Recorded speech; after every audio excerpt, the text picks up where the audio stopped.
Chauhan family disappearance case. London में एक भारतीय परिवार के रहस्यमयी तरीके से गायब होने की दिल दहला देने वाली कहानी। आज की कहानी ऐसी है जिस पर आप चाहकर भी यकीन नहीं कर पाएंगे, मगर ये कहानी पूरी तरह सच्ची है। भारत से एक व्यक्ति अच्छी जिंदगी की तलाश में ब्रिटेन चला जाता है। वह मेहनत करता है और खूब पैसा कमाता है। एक समय बाद पूरी फैमिली ब्रिटेन में ही रहने लगती है। जिंदगी में सब कुछ काफी अच्छा चल रहा होता है कि एक दिन अचानक से 5 लोगों का पूरा परिवार ही लापता हो जाता है। महीनों तक जांच चलती रहती है, मगर पता ही नहीं चलता कि इन्हें जमीन निकल गई या आसमान खा गया। फिर भी उन्हें खोजने की कोशिश जारी रहती है। हजारों पुलिस वाले लगते हैं, 100 करोड़ से ज्यादा रुपए खर्च होते हैं। तब जाकर एक हिला देने वाली सच्चाई से पर्दा उठता है। जांच के दौरान एक ऐसा खुलासा होता है जिसे सुनकर हर किसी के पैरों तले जमीन खिसक जाती है। सच्चाई जानकर आपका भी कलेजा दहल जाएगा। तो आखिर पूरी कहानी क्या है? इस पूरे परिवार के साथ क्या हुआ था और इन सब में किसका हाथ था? चलिए जानते हैं सब कुछ डिटेल से इस वीडियो में। हम कहानी शुरू करें उससे पहले अगर आपने अब तक इस चैनल को सब्सक्राइब नहीं किया है तो जल्दी से चैनल को सब्सक्राइब कर लें। हमारी लेटेस्ट वीडियो की जानकारी के लिए बेल आइकन दबाकर नोटिफिकेशन जरूर ऑन कर लें।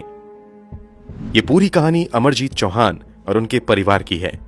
कुछ साल पहले अमरजीत चौहान भारत से ब्रिटेन जाते हैं। वहां जाकर वो खूब मेहनत करते हैं और एक्सपोर्ट इंपोर्ट की अपनी कंपनी खोल लेते हैं। इनकी कंपनी का नाम CIBA फ्राइट था, जो हीथ्रो एयरपोर्ट के बिल्कुल बगल में थी। वहीं रहते हुए अमरजीत नैन्सी नाम की लड़की से शादी कर लेते हैं। नैन्सी पंजाब की रहने वाली थी। शादी के बाद से ही नैन्सी अपने पति अमरजीत तथा 2 छोटे बच्चों के साथ लंदन के पास में रह रही थीं। चूंकि नैन्सी का दूसरा बेटा महज 2 महीने का था, इसलिए बेटी की मदद करने के लिए नैन्सी की मां चरणजीत कौर भी उन दिनों लंदन में ही रह रही थीं। नैन्सी का एक भाई भी था जो न्यूजीलैंड में रहता था। भाई का नाम ओंकार वर्मा था। वैसे तो भाई बहन एक दूसरे से काफी दूर थे, मगर इन दोनों की अक्सर फोन पर बातें होती रहती थी। हमेशा की तरह 14 फरवरी 2003 को भी नैन्सी अपने भाई ओंकार वर्मा को फोन करती है, मगर इस बार नैन्सी फोन पर कुछ घबराई हुई लग रही थी। ओंकार अपनी बहन से घबराहट की वजह पूछता है।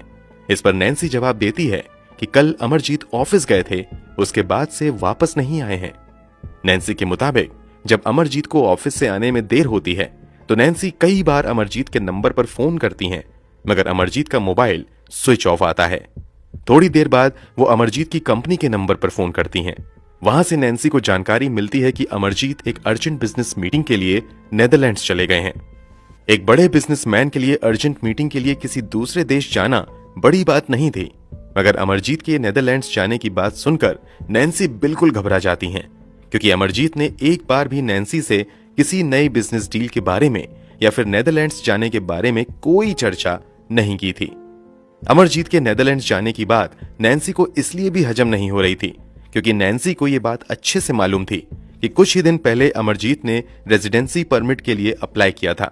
इस कारण उसका पासपोर्ट ब्रिटेन गवर्नमेंट के ऑफिस में जमा था। अमरजीत के लिए बिना पासपोर्ट के नेदरलैंड्स जाना तो असंभव ही था।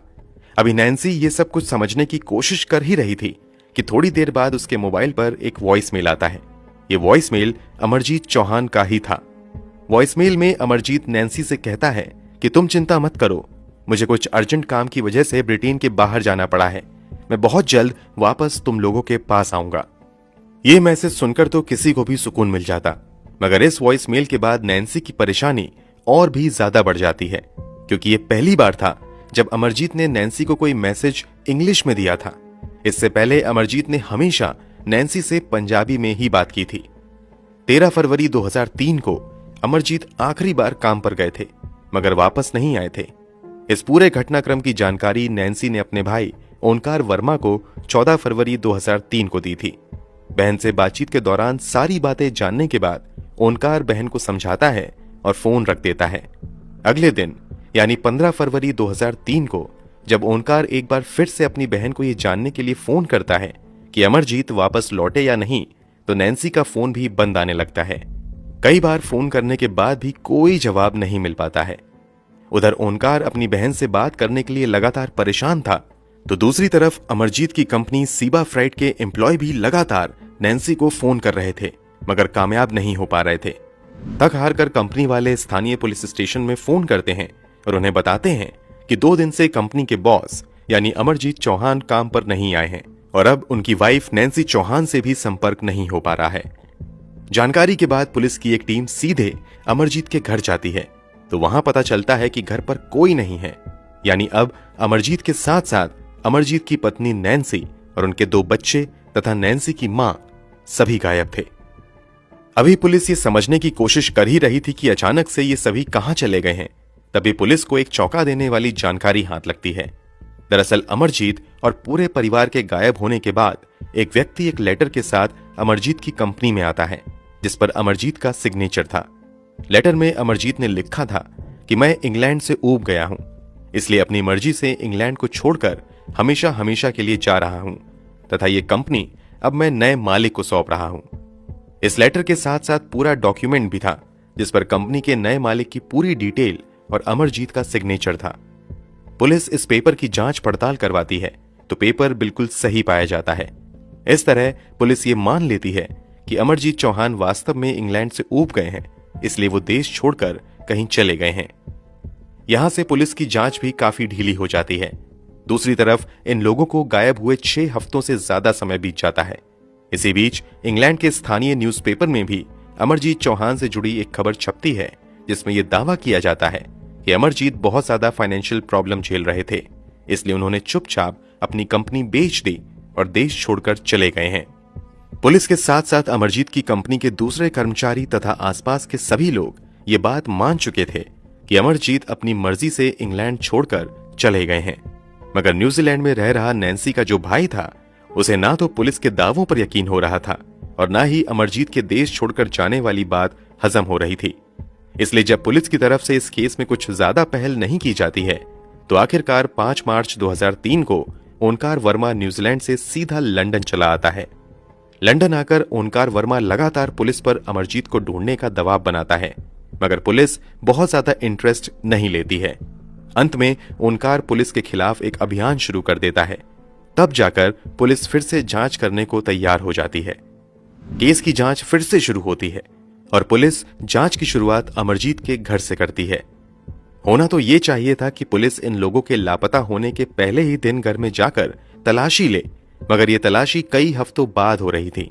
जब पुलिस अमरजीत के घर जाती है तो घर के अंदर की स्थिति देखकर कहीं से भी नहीं लग रहा था कि लोग अपनी मर्जी से घर छोड़कर गए हैं, क्योंकि घर के अंदर कपड़े अभी भी वॉशिंग मशीन में पड़े हुए थे, जबकि कुछ खाना टेबल पर पड़ा हुआ था। अमरजीत के जो 2 छोटे बच्चे थे, उन दोनों के ही कपड़े यूं ही कमरे में पड़े हुए थे। यहां तक कि नैन्सी की मां चरणजीत कौर के भी कपड़े वहीं पड़े थे। इतना ही नहीं, चरणजीत कौर अक्सर गुरु ग्रंथ साहिब अपने साथ लेकर चलती थीं, मगर यह पहली बार था जब उनका गुरु ग्रंथ साहिब वहीं टेबल पर पड़ा हुआ था। टेबल पर गुरु ग्रंथ साहिब को देखकर ओंकार वर्मा पुलिस वालों को बताता है कि मां सब कुछ छोड़ सकती है, मगर वो गुरु ग्रंथ साहिब को छोड़कर इस तरह कभी नहीं जा सकती है। अभी पुलिस ये सब जांच कर ही रही थी कि पुलिस को कहीं से ये भी जानकारी मिलती है कि लंदन में ही रह रहे अमरजीत के कुछ रिश्तेदारों को फ्रांस से एक लेटर आया है। कथित तौर पर यह लेटर अमरजीत ने खुद लिखा था, जिसमें उसने लिखा था कि मैं परिवार के सभी लोगों को लेकर भारत आ गया हूं, क्योंकि मैं इंग्लैंड से बुरी तरीके से ऊब गया था। यह लेटर भले ही अमरजीत के नाम से लिखा गया था, मगर अमरजीत के रिश्तेदारों को यह बात हजम नहीं होती है, क्योंकि अमरजीत अक्सर अपने हाथ से ही लेटर लिखा करते थे, मगर जो लेटर उन्हें मिला था वो कंप्यूटर से टाइप किया गया था। अमरजीत चौहान और उनके परिवार वालों को गायब हुए 1 महीने से ज्यादा बीत चुका था और अब तक पुलिस किसी नतीजे पर नहीं पहुंच पाई थी। हालांकि घर की तलाशी के दौरान जो कुछ हालात घर के अंदर देखने को मिले थे, उससे अंदाजा लग रहा था कि ये लोग अचानक से अपनी मर्जी से तो नहीं गए हैं। अगर अपनी मर्जी से गए होते तो घर के अंदर सामान यूं ही नहीं बिखरा होता। इसलिए ओंकार वर्मा द्वारा अमरजीत चौहान समेत पूरे परिवार के अपहरण की आशंका जताए जाने के बाद स्थानीय पुलिस अब इस पूरे केस को 21 मार्च 2003 को Scotland yards serious crime group को सौंप देती है। Scotland yards serious crime group case अपने हाथ में लेने के बाद जांच आगे बढ़ाती है, मगर कई हफ्तों की जांच के बाद भी उसके हाथ कुछ नहीं लगता है। पूरा चौहान परिवार फरवरी महीने में गायब हुआ था और अब आ चुका था अप्रैल 2003। कंपनी को नए मालिक हैंडल कर रहे थे, जबकि कंपनी के पुराने मालिक यानी अमरजीत चौहान और उनके परिवार का कोई अता पता नहीं लग रहा था। पुलिस ये कोशिश में लगी हुई थी कि कम से कम ये तो पता चल जाए कि आखिर वो भारत भी गए हैं तो वहां सही सलामत पहुंच गए हैं। इस सिलसिले में इंग्लैंड की पुलिस भारत में भी एजेंसियों से संपर्क करती है, लेकिन पता चलता है कि अमरजीत भारत में ना तो अपने गांव और ना ही किसी रिश्तेदार के यहां लौटे हैं। पुलिस की पूरी मेहनत एक तरफ थी, मगर दूसरी तरफ बस नाकामी ही नाकामी थी। पुलिस को समझ नहीं आ रहा था कि आखिर इस केस को कैसे सॉल्व किया जाए। तभी अप्रैल महीने में ही पास के समुद्र किनारे एक लाश मिलने की खबर पुलिस को मिलती है। जांच पड़ताल के बाद खुलासा होता है कि वो लाश किसी और की नहीं बल्कि अमरजीत चौहान की है। ओंकार वर्मा भी इस लाश की पहचान अमरजीत चौहान के रूप में ही करता है। इस लाश के मिलने से केस ने अचानक से नया रूप ले लिया था। अब तक पुलिस जो ये मानकर चल रही थी कि अमरजीत चौहान कहीं चैन की जिंदगी गुजार रहे हैं, मगर असल में तो उनकी जिंदगी ही छिन चुकी थी। अमरजीत की लाश मिलने से इतना तो साफ हो गया था कि अब तक जो ये ताना बाना बुना गया था कि अमरजीत देश छोड़कर भाग गए हैं, वो पूरी तरीके से झूठ है। पुलिस अब पूरी तरह हरकत में आती है और इस केस को सॉल्व करने के लिए सैकड़ों पुलिसकर्मी लगा दिए जाते हैं। पुलिस को पहला शक उस व्यक्ति पर होता है जिसने अमरजीत के गायब होने के अगले ही दिन अमरजीत की कंपनी में आकर अमरजीत द्वारा साइन किए हुए लेटर तथा ओनरशिप के डॉक्यूमेंट्स पेश करते हुए यह दावा किया था कि अमरजीत ने यह कंपनी उसके हाथों में दे दी है। अब पुलिस इन लोगों की कुंडली निकलवाना शुरू करती है। कंपनी पर मालिकाना हक जताने वाले इस व्यक्ति का नाम था केनेथ रेगन। केनेथ रेगन भले ही अभी बिल्कुल मासूम बना फिर रहा था, मगर 1980s के आसपास ब्रिटेन में क्राइम की दुनिया में ये काफी बड़ा नाम हुआ करता था। ये कुछ साल पहले तक इंग्लैंड का बहुत बड़ा ड्रग स्मगलर था। ड्रग स्मगलिंग के अलावा केनेथ रेगन फर्जी पासपोर्ट, ह्यूमन ट्रैफिकिंग तथा कई और दूसरे इलीगल काम किया करता था। 1998 में लंदन पुलिस ने केनेथ रेगन को फर्जी पासपोर्ट बनाने तथा ड्रग्स का बिजनेस करने के लिए रंगे हाथों पकड़ा था। केनेथ रेगन के पास से 1-2 ग्राम नहीं बल्कि पूरे 30 किलो हीरोइन बरामद किया गया था, जिसकी कीमत करोड़ों में थी। अनुमान के अनुसार वो अब तक लंदन में 2000 करोड़ रुपए से ज्यादा का ड्रग्स बेच चुका था। इसके बाद केनेथ रेगन पर मुकदमा दर्ज करते हुए केस चलाया जाता है। अदालत में गुनाह साबित होने के बाद उसे 20 साल जेल की सजा सुनाई गई थी, मगर जेल में रहते हुए केनेथ रेगन पुलिस के सामने सरकारी गवाह बनने का ऑफर पेश करता है। बदले में वो अपनी सजा कम करवाने की शर्त रख देता है। पुलिस केनेथ रेगन की ये शर्त मान लेती है और केनेथ रेगन के खुलासे के आधार पर तथा इसके द्वारा दिए गए सबूतों की मदद से पूरे लंदन और ब्रिटेन के दूसरे हिस्सों में चल रहे कई बड़े ड्रग्स रैकेट का खुलासा करती है और बड़ी संख्या में अपराधियों को पकड़ती है। वादे के मुताबिक केनेथ रेगन की सजा भी 20 साल से कम करते हुए 8 साल कर दी जाती है।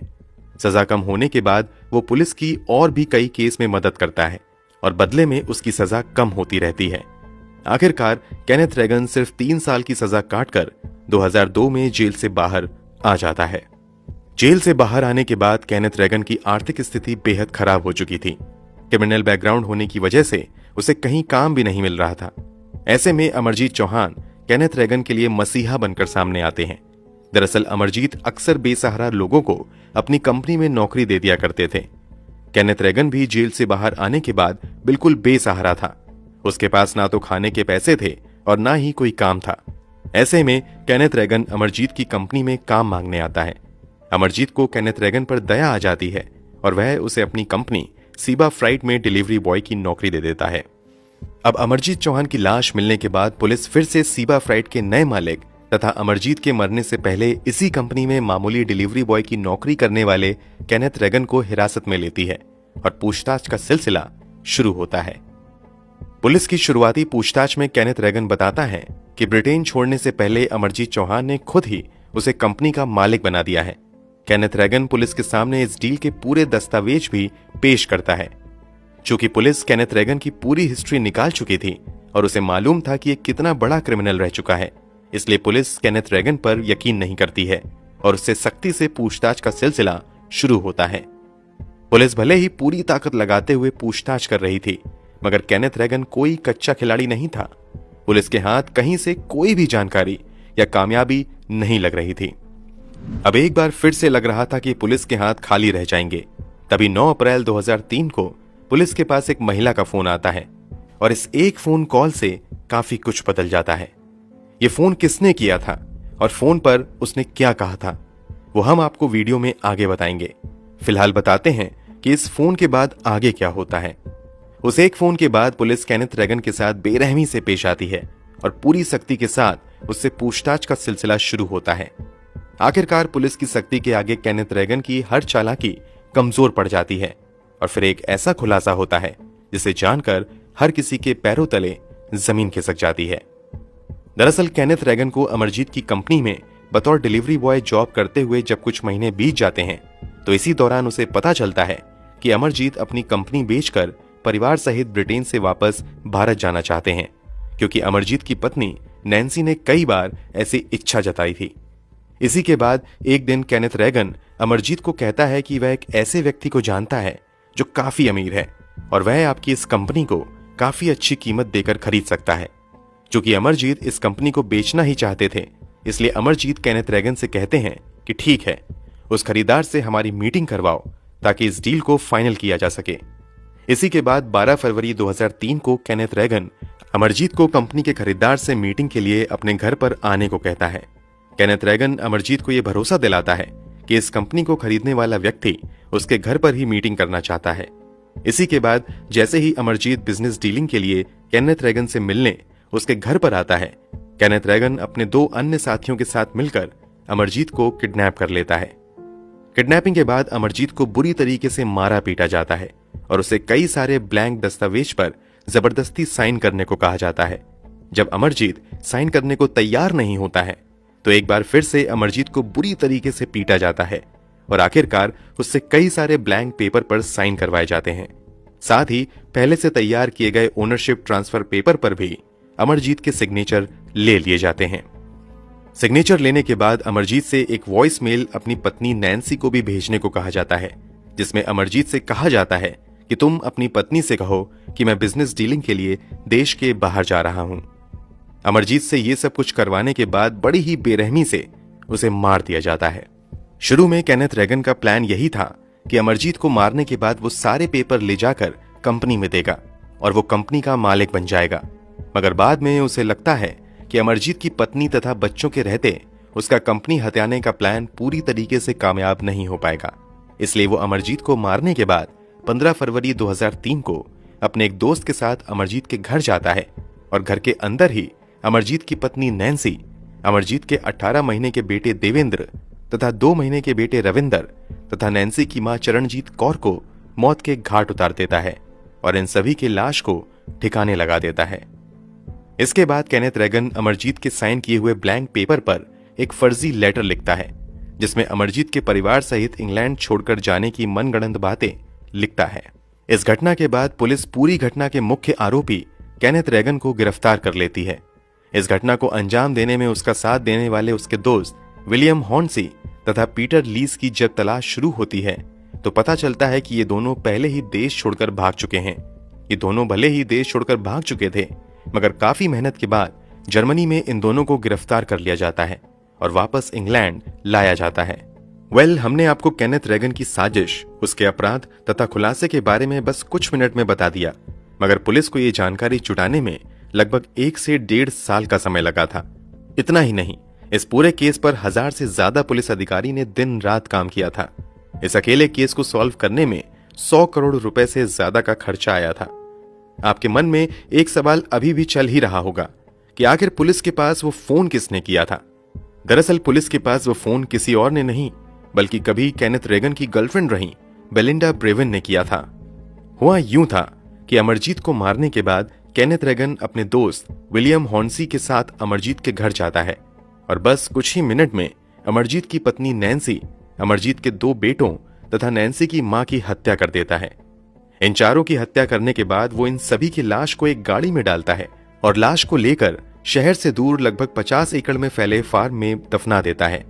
ये फार्म किसी और का नहीं बल्कि बेलिंडा ब्रेवन का ही था। जिस दिन लाश को दफनाया गया था उस दिन बेलिंडा ब्रेवन शहर से बाहर गई हुई थी, मगर कुछ ही दिन बाद वो वापस आ जाती हैं। बेलिंडा के वापस आने पर केनेथ रेगन को डर सताने लगता है कि अगर बेलिंडा गलती से फार्म की तरफ चली गई तो उसका राज खुल सकता है। इसलिए वो अपने साथियों के साथ मिलकर अब लाश को वहां से निकालकर कहीं और ठिकाने लगाने के प्लान में लग जाता है। इसी प्लान के मुताबिक जब एक दिन बेलिंडा ब्रेवन कहीं बाहर चली जाती हैं, तो केनेथ रेगन अपनी तीनों ही साथियों के साथ मिलकर एक बार फिर से उसी फार्म में आता है और खुदाई करते हुए उन पांचों की लाश को वहां से निकालकर गाड़ी में डालता है और फिर एक नाव में बैठकर समुद्र की तरफ चला जाता है और उन सभी की लाश को समुद्र में ही बहा देता है। जब केनेथ रेगन ये सब कुछ कर रहा था, तभी बेलिंडा ब्रेवन वापस अपने फार्म के पास आ जाती हैं। अपने फार्म में इन लोगों को खुदाई करता देख बेलिंडा को दाल में कुछ काला नजर आता है और वो वहां सब कुछ छिपकर देख लेती हैं। कई लोगों की लाश देखने के बाद बेलिंडा पुलिस को फोन करती हैं और इस बात की जानकारी पुलिस को दे देती हैं। इसी के बाद पुलिस केनेथ रेगन को गिरफ्तार करते हुए उससे पूछताछ करती है। साथ ही सबूत जुटाने का सिलसिला भी शुरू होता है। केनेथ रेगन इतना शातिर था कि उसने एक भी सबूत कहीं भी नहीं छोड़ा था। पुलिस काफी मेहनत करती है, तब जाकर केनेथ के घर के एक कोने से खून की एक बूंद बरामद होती है। ये खून अमरजीत चौहान का था। पुलिस के सामने मर्डर के मोटिव का पता लगाना भी एक बड़ी चुनौती थी। जांच पड़ताल और पूछताछ में खुलासा होता है कि दरअसल केनेथ रेगन भले ही जेल से छूट गया था, मगर एक बार फिर से वो ड्रग्स स्मगलिंग का धंधा शुरू करना चाहता था। स्मगलिंग के लिए उसे एक ऐसी कंपनी की तलाश थी जिसकी आड़ में वो अपना ड्रग्स मंगवा सके। जैसे ही केनेथ रेगन को पता चलता है कि अमरजीत अपनी कंपनी को बेचना चाहते हैं, वो पहली साजिश के तहत खुद को मजबूर बताकर अमरजीत की कंपनी में डिलीवरी बॉय की नौकरी करता है। फिर फर्जी खरीदार खड़ा करता है। मीटिंग के बहाने से अमरजीत को अपने घर बुलाकर पहले उसे किडनैप करता है, फिर फर्जी पेपर पर सिग्नेचर लेकर कंपनी पर कब्जा करने की नीयत से उसे मार देता है और फिर बाकी सबूत मिटाने के लिए पूरे परिवार को मार देता है। केनेथ रेगन पहले भी ठीक इसी तरह के अपराध को अंजाम दे चुका था और पुलिस की पकड़ से बच निकलने में कामयाब हुआ था। इसलिए उसे इस बार भी यकीन था कि वो बच जाएगा, मगर इस बार वो पकड़ा जाता है। जब पुलिस सारे सबूत और गवाह इकट्ठे कर लेती है, तो 2004 के नवंबर महीने में सभी आरोपियों पर 5 लोगों की हत्या, अपहरण समेत कई धाराओं के तहत मामला दर्ज करते हुए केस शुरू होता है।